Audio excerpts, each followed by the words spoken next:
Vamos começar primeiro por hipertensão, que é mais conceitual. Depois a gente vai para a parte de diabetes, que é mais direto, mais focado, e a gente vai trabalhar. Primeira pergunta. Hipertensão arterial.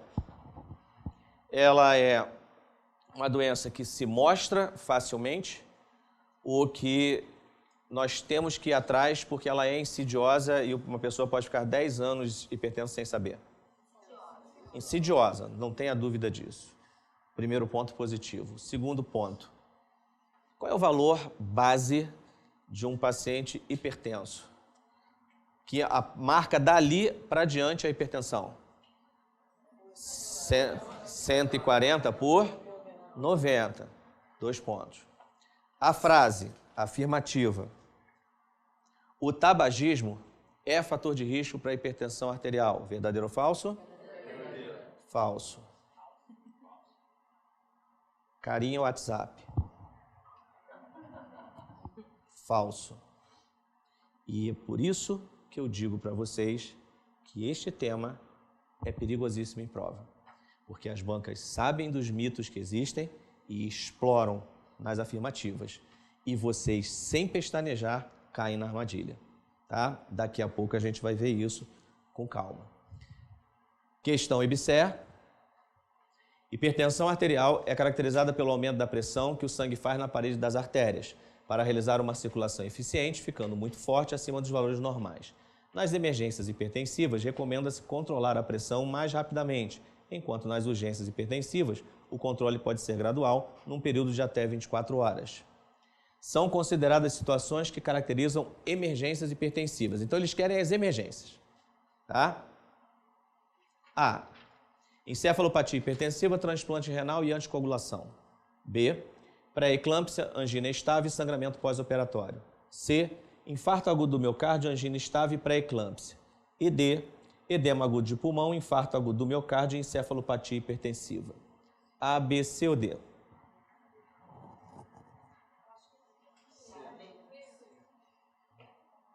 Escutei C, escutei D e escutei E, ali embaixo, que é o pessoal que não falou nada, está esperando a resposta aparecer para dar uma discutida. Só para deixar registrado esse terceiro grupo. Tá?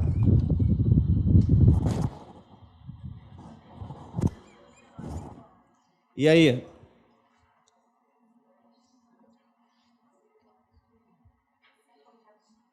Bem, isso é uma lista fechada.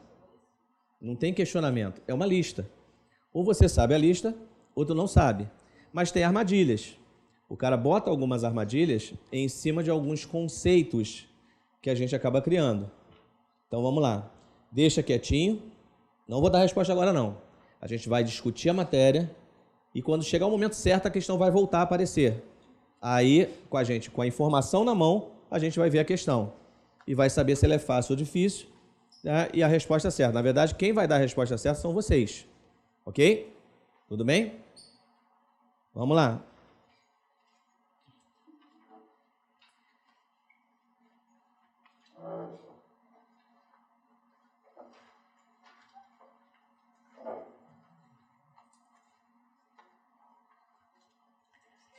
Bom, a apostila. Tudo que está aqui está na apostila.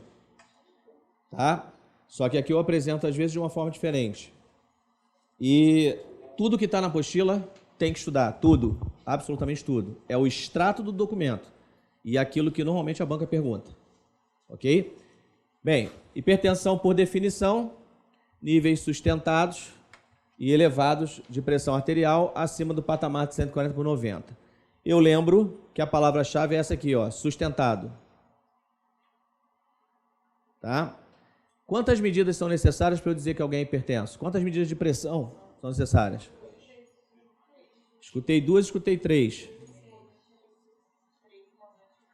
3 em momentos diferentes. Esses momentos diferentes, partindo da premissa que são 3, porque teve um grupo que falou que são 2.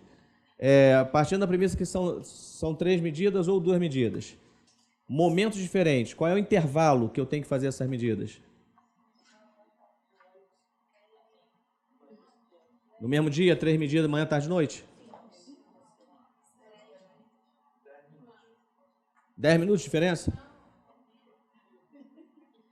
Eu estou na turma certa, né? Enfermeiro aqui. Porque pressão arterial, preste atenção como é que é interessante isso. Pressão arterial é o mais básico de todos os procedimentos, verificação da pressão. E olha como a gente é traído por uma prática caótica. Por uma prática caótica. Gente, é um assunto perigosíssimo. Porque o cara não precisa cobrar uma coisa muito difícil para derrubar vocês. Ele cobra o básico. Só que ele cobra o básico jogando nas alternativas coisas que a gente vai ver na prática. E aí ele já derruba uma renca de gente só com essa técnica. Tá ok? Bem, olha aqui. Daqui a pouco eu vou responder. Olha aqui. Órgãos-alvos. A hipertensão arterial faz AVC? Pode gerar AVC? Sim. Então, encéfalo pode causar infarto agudo? Sim. Nefropatia? Sim. Alteração da visão? Sim. Cérebro, coração, rins, olhos. E pode favorecer aumento de placa de ateroma, ajudando a entupir vaso? Sim, vasos sanguíneos. Não precisa decorar os órgãos-alvos da hipertensão, é só lembrar das complicações naturais da hipertensão que você já remete aos órgãos-alvo.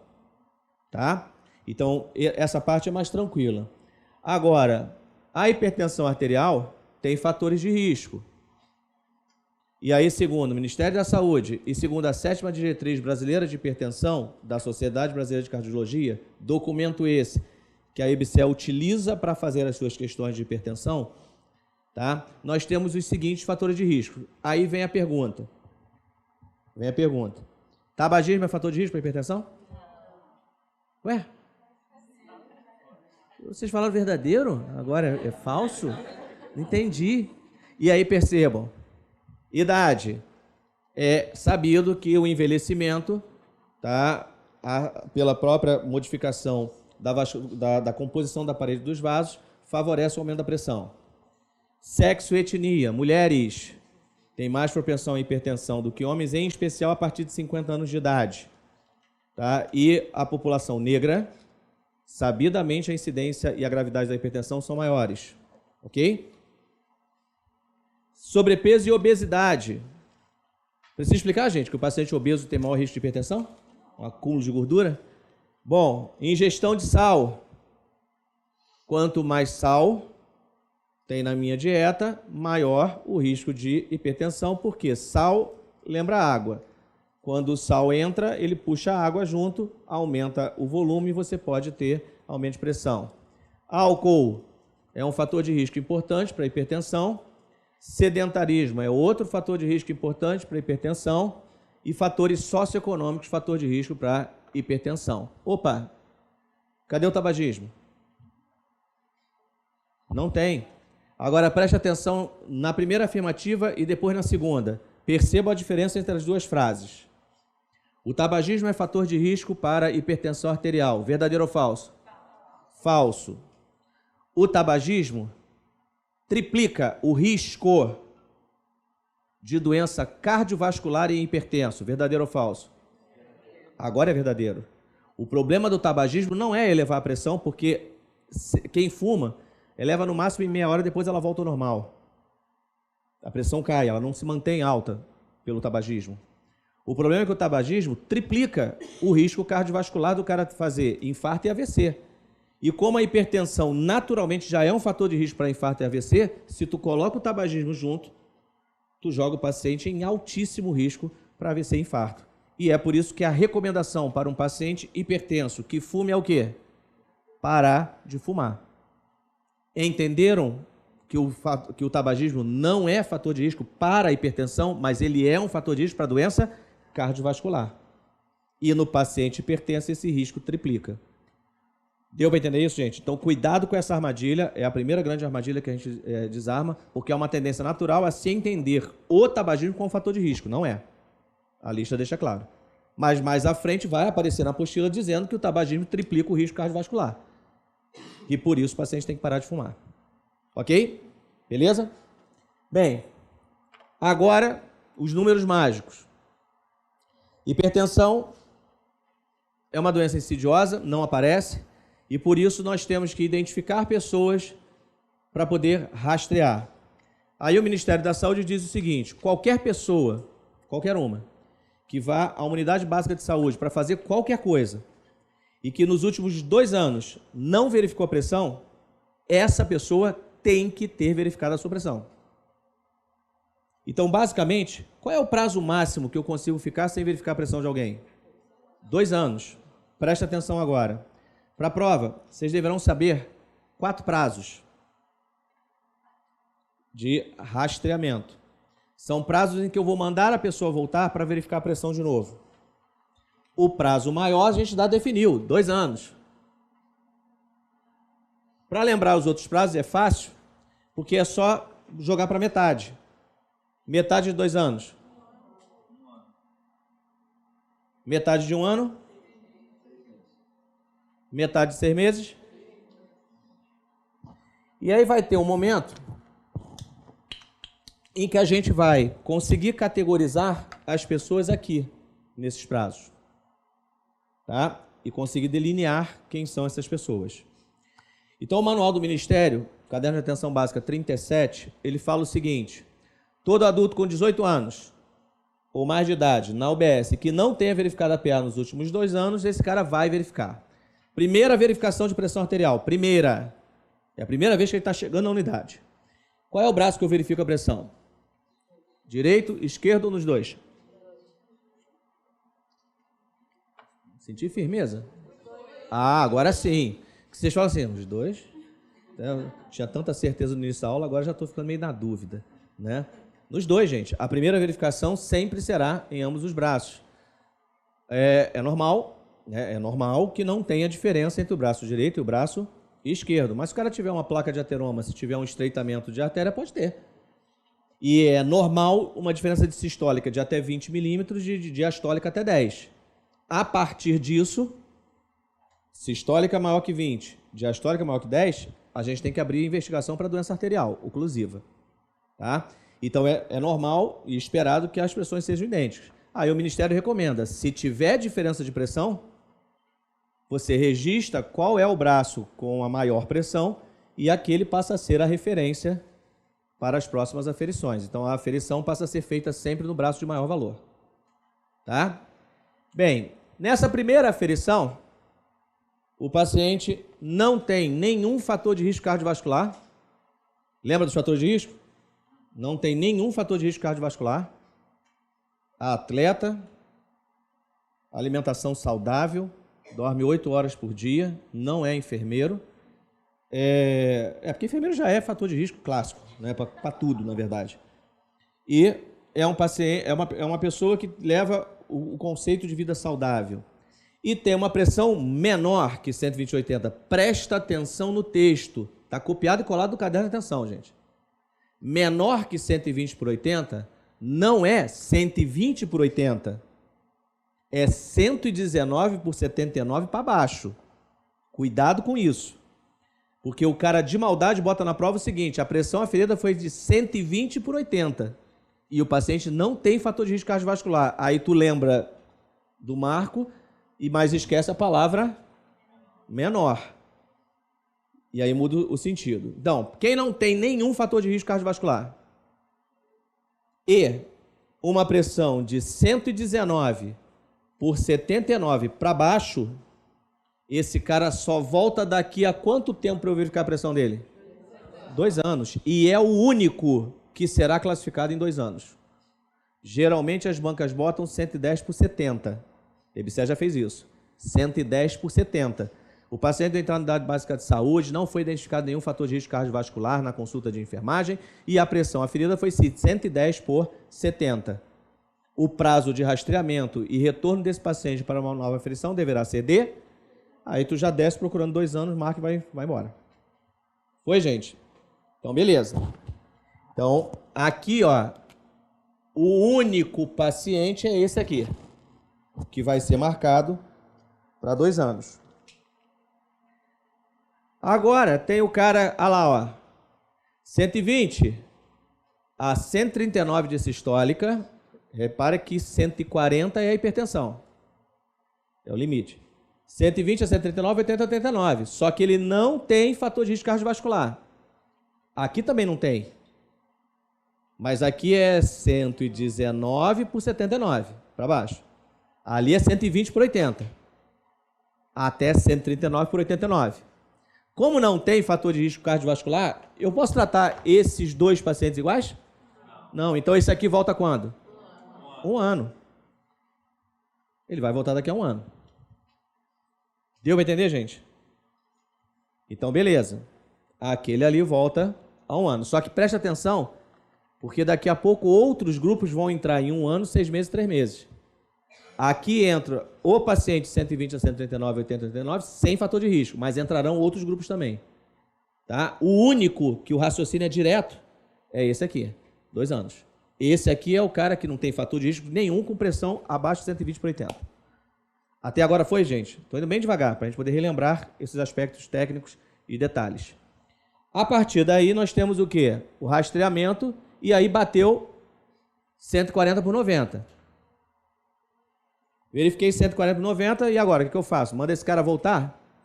Bom, o que o manual diz? Vai ter que dar uma olhada nele diferenciada. Esse cara aqui vai voltar em mais 2 momentos. No intervalo entre 1 a 2 semanas. E em dias diferentes. Não é no mesmo dia.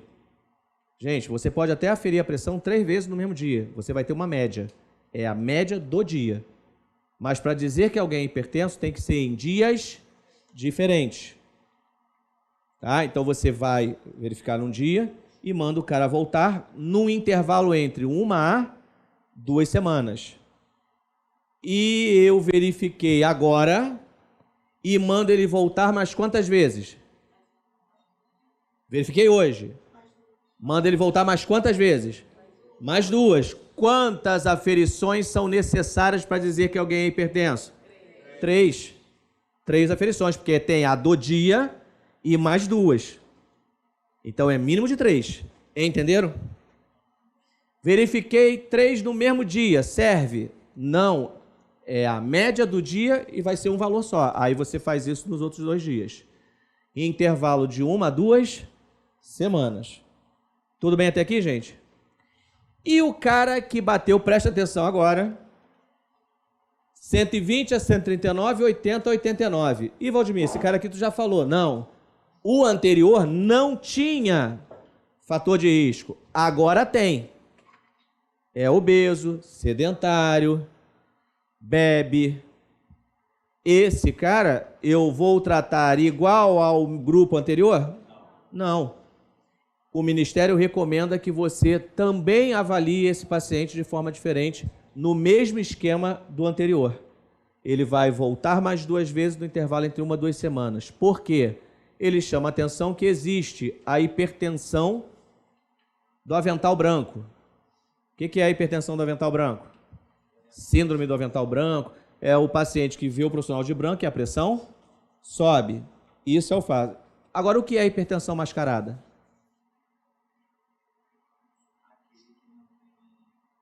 Hipertensão mascarada, gente.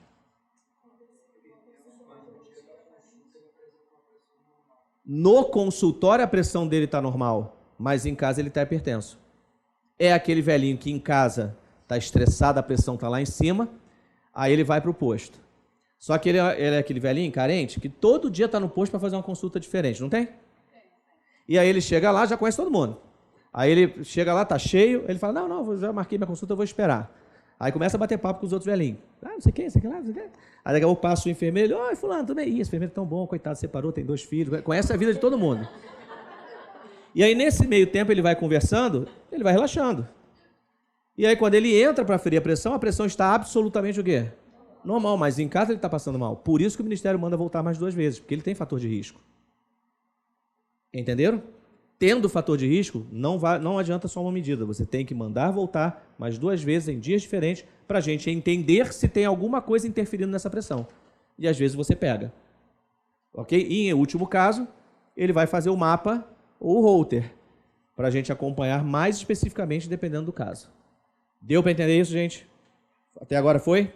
E aí repara que esses 2 pacientes aqui nós não marcamos prazo de rastreamento. Vamos segurar um pouquinho, mais à frente na aula a gente vai estabelecer o retorno desses 2 grupos aqui. O anterior já foi. Menor que 120 por 80, sem fator de risco, 2 anos.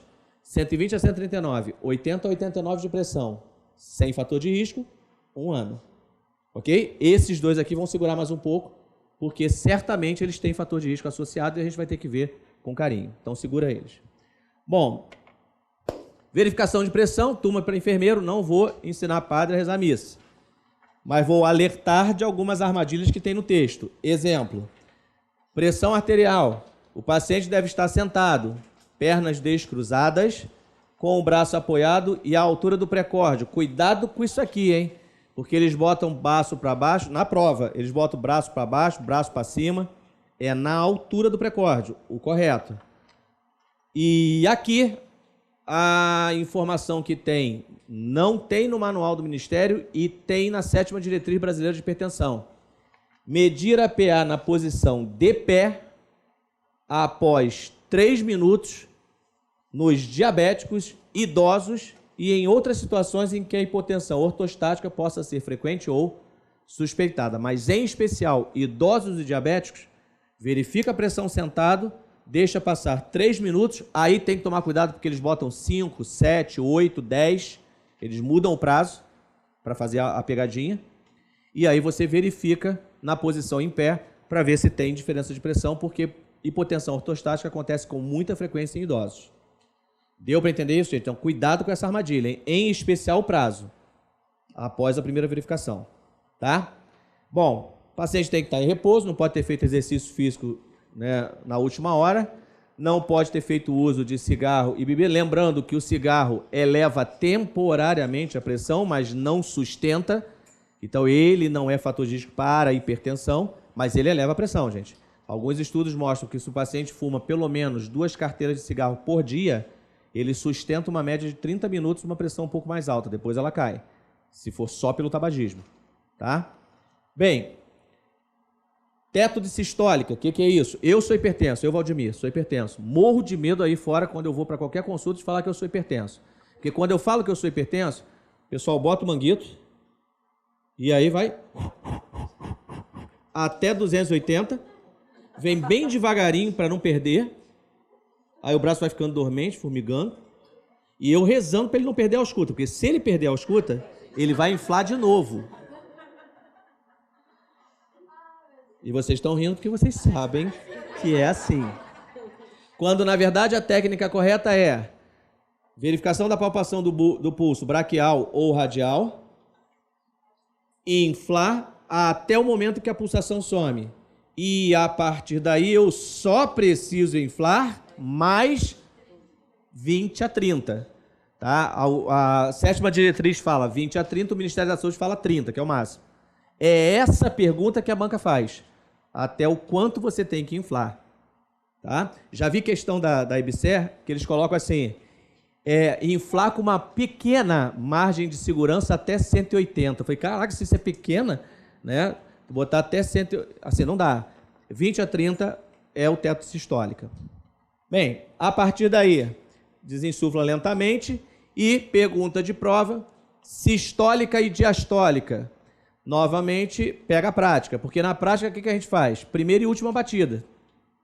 Mas, na verdade, tem as fases de Korotkoff, sons de Korotkoff.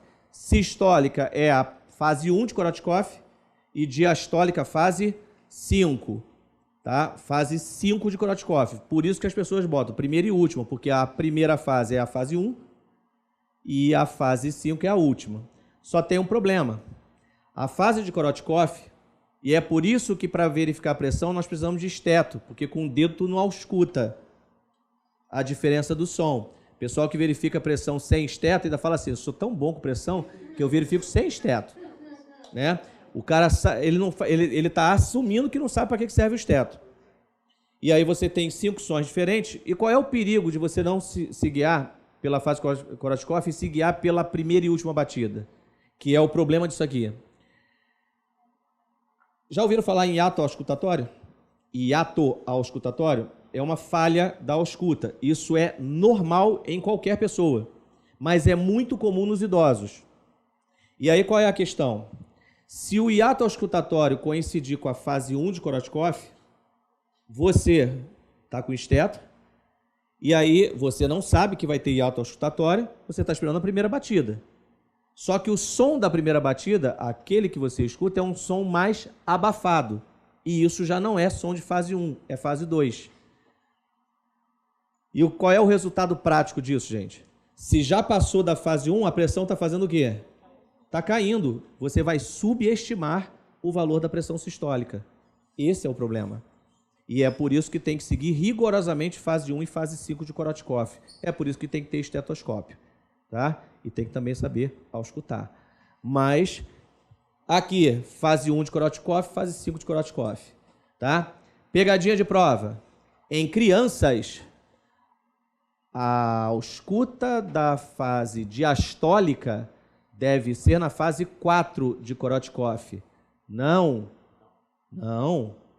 Criança, gestante, idosa, exemplos que aparecem na prova, tá?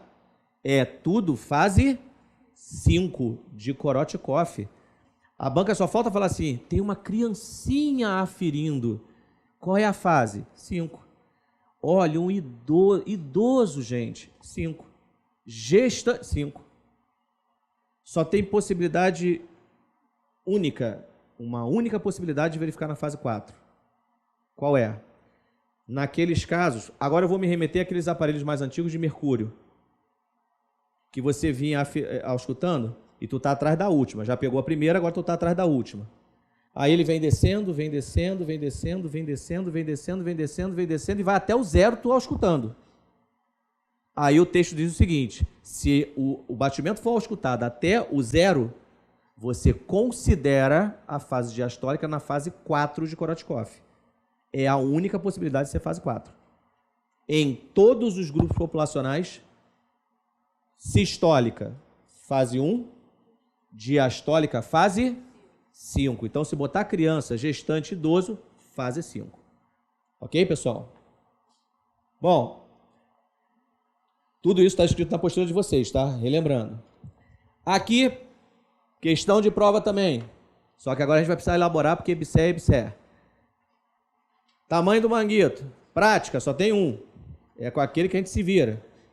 Paciente magro demais, dá 5 voltas, ainda fica tentando prender, né? Aí às vezes bota embaixo do braço, se apoia aqui e fala assim, força para baixo, né? Para segurar, para eu conseguir verificar a pressão. E paciente obeso, tu fica brigando para conseguir fechar. Já vi, inclusive, esparadrapo colocado para segurar, né? E não dá. É um tamanho de manguito pelo tamanho de braço. É o correto. E aí existe uma largura, olha aqui, ó, e um comprimento corretos. A pergunta que eles fazem é, qual é a proporção largura-comprimento correta?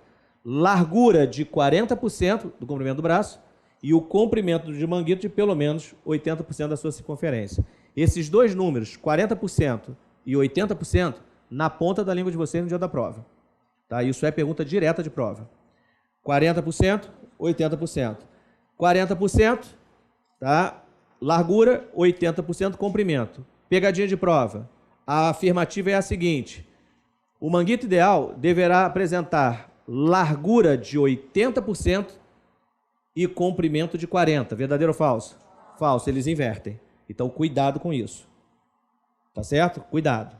Bem, aí tem uma tabelinha na apostila de vocês, na verdade, 2 tabelas, que é a tabela do Ministério da Saúde, Caderno de Atenção Básica 37, e uma, na página seguinte, da 7ª Diretriz Brasileira de Hipertensão, que é o documento que eu vou mostrar para vocês, que eu vou deixar para vocês darem uma folheada. Valdemir, meu Deus, vou ter que gravar isso aqui tudo? Não, gente, com certeza não. E a IBSE é uma das poucas bancas que faz isso, hein? Ela é uma das bancas, né? Aqui em outros preparatórios que eu faço, por exemplo, eu tenho uma turma regular aqui, o pessoal está estudando com calma para qualquer concurso. Aí quando eu dou essa aula na turma regular, eu falo, ó, IBSE é uma das bancas que faz isso. Faz o quê? A KJ, 30 anos, deu entrada na unidade básica de saúde para atendimentos de rotina. Na consulta de enfermagem, o enfermeiro aí conta uma história. Aí ele bota assim, no meio do texto, circunferência do braço de 30 centímetros. Em relação à hipertensão, aí ele diz que o cara é hipertenso, analisa as afirmativas abaixo. Aí ele vai botar frases dizendo sobre hipertensão para você dizer se é VOF. Uma das frases diz assim, O tamanho ideal do manguito para este paciente, ele te disse que a circunferência é de 30. É a largura de 10 e comprimento de 17 centímetros. Só tem uma forma de tu saber isso absolutamente com segurança. Se você gravou que entre 27 e 34 centímetros, o manguito ideal seria 12 de largura com 23 de comprimento. E eles não precisam explorar essa tabela, gente, porque eles apostam que ninguém decora isso. Aí quando ele te diz o tamanho do braço, 30 centímetros, está aqui dentro, ó. É nesse intervalo aqui que está o número. Então, o manguito ideal para o paciente que mede de 27 a 34 centímetros é 12 a 23. Na questão, ele fala 10 a 17. E por que eu estou marcando esse cara aqui, o adulto? Porque o Ministério diz assim, recém-nascido, criança, infantil. Adulto pequeno, adulto e adulto grande. Eu, Valdemir, me recuso a me definir como adulto pequeno. Porque quando eu vejo a Luciane, que deu aula para vocês, e eu converso com ela olhando para baixo, eu não posso ser adulto pequeno. Mas, em compensação, quando eu vejo o Sandro, eu olho para cima, que é o nosso professor de saúde pública.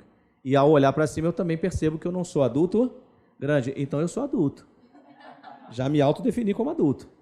Gente, essa definição de adulto pequeno, adulto grande, ela não é muito clara. Quem é o adulto pequeno? Quem é o adulto grande? Então, normalmente, a banca joga para cima de quem? Do adulto. O exemplo da prova é o adulto. Porque não fica muito claro quem é o pequeno e quem é o grande. Eu fiz uma brincadeira aqui no curso. Uma aluna nossa foi aprovada ano passado na residência ela passou em 3 residências, uma delas da ENSP, Saúde Pública, lá na Fiocruz. Ela veio com o namorado dela aí, o cara quase 2 metros de altura. Eu conversava com ele olhando para cima, assim. Aí quando eu bati o olho nele, eu falei assim, caramba, Luciane do meu lado, eu e o cara. Eu falei assim, vamos bater uma foto? Eu preciso de uma foto em que eu tenho um adulto pequeno, um adulto e um adulto grande.